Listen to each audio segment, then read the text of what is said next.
ये कहानी है एक एलियन लड़की की जो पृथ्वी पर फंस जाती है क्योंकि उसका स्पेसशिप धरती पर क्रैश हो जाता है। मिस्टर फैंक देर रात को कार से अपने घर जा रहे थे, लेकिन बीच रास्ते में ध्यान भटकने के कारण उनका एक्सीडेंट हो जाता है और कार सीधा जंगल में जा गिरती है। मिस्टर फैंक बेहोशी की हालत में कार से बाहर आकर वहीं जंगल में बेहोश हो जाते हैं। उसी जंगल में एक चमकती हुई तेज रोशनी आती है और वहाँ से वही एलियन लड़की निकल कर आती है। वह मिस्टर फैंक को घायल अवस्था में देखकर उनके पास जाती है और अपनी खास शक्तियों से कुछ ही पल में मिस्टर फैंक की चोट भर देती है। इतना ही नहीं, वह एलियन लड़की मिस्टर फैंक को कार के ब्लास्ट से भी बचाने की कोशिश करती है। मिस्टर फैंक को बचाते समय उनके गले के लॉकेट में से एक छोटा सा चमकीला पत्थर निकलकर मिस्टर फैंक के हाथ में गिर जाता है। एलियन लड़की खुद कार के ब्लास्ट में उड़ जाती है और पास के तालाब में जा गिरती है। मिस्टर फैंक को जब होश आता है तो वह खुद को अपने कमरे में पाते हैं, लेकिन कल रात जो हुआ होश आते ही वह सब भूल जाते हैं। अब एलियन लड़की को अपना पत्थर वापस कैसे मिलेगा? साउची, जो असल में एक एलियन थी, उसका स्पेसशिप क्रैश होने की वजह से वह धरती पर फंस गई थी। वापस जाने का एकमात्र साधन उसका चमकीला स्टोन एक लड़के के पास रह गया था। उसे उस लड़के का चेहरा तो याद नहीं था, लेकिन उसकी बॉडी का एक एक हिस्सा साउची के दिमाग में रटा हुआ था। साउची अब एक मॉल में आ जाती है। मॉल के अंदर वह इंसानी कपड़ों को देखती है और एक एक करके सभी ड्रेस को ट्राई करने लगती है। फिर उसे एक खूबसूरत ड्रेस दिखी। उसका कछुआ दोस्त उसे बताता है कि इंसान ये ड्रेस सिर्फ अपनी वेडिंग में पहनते हैं, लेकिन साउची कहाँ मानने वाली थी और एक सेकंड में वह ड्रेस पहन लेती है। मॉल के सिक्योरिटी गार्ड ने उसे देख लिया और उसे पकड़ने के लिए उसके पीछे भागने लगे। साउची को कुछ समझ नहीं आया और वह भी गार्ड से दूर भागने लगी। वह मॉल के बाहर आ गई, लेकिन बाहर गाड़ियों के शोर ने साउची के सर में दर्द कर दिया, इसलिए उसने अपनी शक्तियों का इस्तेमाल कर समय को ही रोक दिया। लेकिन उसके सामने वाली कार में वही लड़का बैठा हुआ था जिससे उस रात को एक्सीडेंट हुआ था और साउची ने जिसके घाव भरे थे। लड़के ने देखा कि समय रुका हुआ है, लेकिन शायद रात के एक्सीडेंट की वजह से उसने इसे अपना वहम मान लिया और बिना कुछ सोचे समझे अपने रास्ते की ओर चलता बना।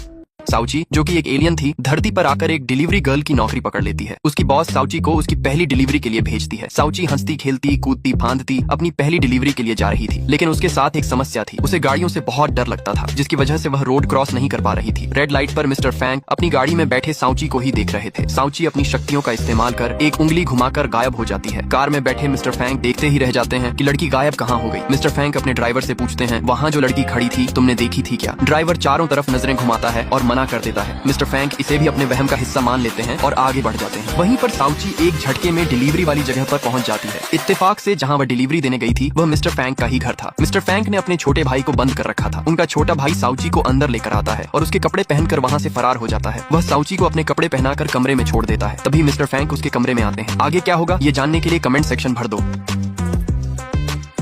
एलियन लड़की साउची मिस्टर फैंक के हाथों पकड़ी जाती है। जब मिस्टर फैंक साउची से पूछते हैं, मेरा छोटा भाई कहाँ है, तो साउची बातों को नजरअंदाज करके वहाँ से भागने की कोशिश करती है। उसने जादू का इस्तेमाल करने की कोशिश की, लेकिन मिस्टर फैंक के सामने उसका जादू भी काम नहीं कर रहा था। साउची जैसे तैसे चकमा देकर मिस्टर फैंक के हाथों से निकल जाती है। मिस्टर फैंक को साउची के रेस्टोरेंट का कार्ड मिल जाता है। साउची जब दोबारा अपने रेस्टोरेंट लौटती है तो अपनी ड्रेस देखकर चौंक जाती है। मिस्टर फैंक के छोटे भाई ने इतनी जल्दी ड्रेस लौटा दी। साउची की बॉस भी यह देखकर बहुत